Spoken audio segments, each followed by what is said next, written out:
પહેલા જ મોડા હારું ની દાંત આવી ગઈ તો હું બોલેગા એમ એક અણાહાર કા બે માર ભાઈ બનતા તો હાગાઈ કરવા દે લાડી જોવા મોકલ્યા તો પછી લાડીને ઘેર ગયા બેઠા પછી સોરાને પેલી બે હામતામાં જોવાઈ ગયું પછી લાડીને બાપે કીધું ભાઈ વોર તે પસંદ આવી ગયો પણ એમને ટેલેન્ટ શું એવું શું કામ કરી શકે માર છોરી એને હાલ દો હોય તો પેલા વોર બોલે એને પેલો હાથે વાળો કહી દીધું કે માર ભાઈબંધ શાંતિ ગાડી મારે બીડી લગાડી શકે એટલે બીડી લગાડવા નથી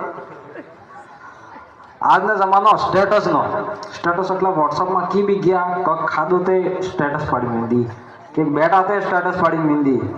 કળિયુગ આદમી જિંદગીમાં અગર સાપ પરેશાન થઈ ગયા હોય દુઃખના ડુંગરા થઈ ગયા હોય એને કોણે કોઈ મદદ નહીં કરેગા અગર કેના કને માંગેગા કે પાંચ પછી નહીં ભાઈ આપણે કને પૈસા નામ લેતો જ નહીં અગર એને દુઃખ વધારે પડી ગયું ને મરી ગયો પછી આપણે હરખા હેતા